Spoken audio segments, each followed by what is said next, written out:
Ben bizi gecenin hepsinde gördüm, ama seher bütün izlerimizi sildi. Yanındaydın ama çok uzakta, penceredeki ışık kimindi, orada ruh yoktu.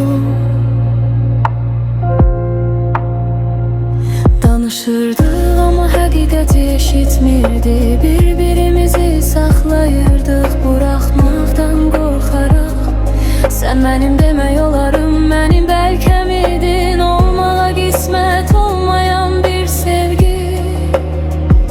Ve her attığım sanki derinliğe, her nefes vida kimi, biz birbirimiz için şansıydı. Ben hatireye çevrildi. Bu sevgi taleye çevrilmedi, bu dişsiz yandı. Ben boşluğa kışkırıram, özüm olarak kalarak. Sen ise giden bir kölge. Aramızda sükut ve soyuq ışıq aramızda olabilirdi, ama yok. Mən səni sevmişdim, olmazdı sevildiği kimi. Ama sen hiç vaxt mənim olmamısan.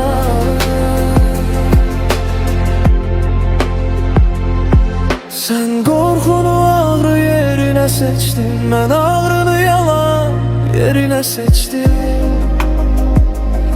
Biz çok canlıydık, başkasının sükutunda yaşamak için. Mən əllərinin istiliyini xatırlayıram, içimdə son yay kimi. Ama sevgi həmişə qələbə çalmır, bəzən sadəcə səssiz qalır.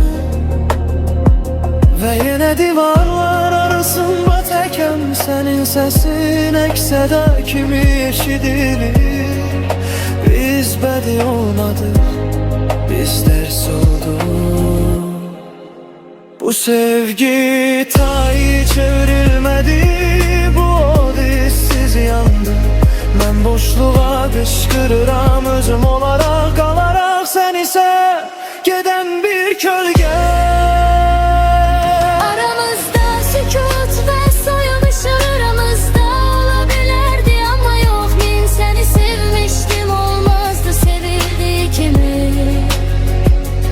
Ama sen hiç vaxt mənim olmamısan.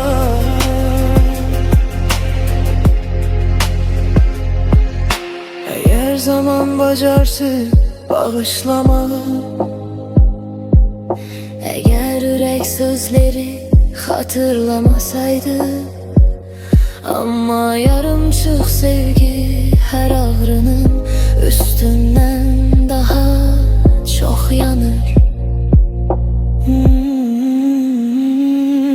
Mən buraxıram amma unutmuram, sen mənim yaramsan və mənim sükutum. Yarımçıq sevgi həmişə mənimlə qalacaq.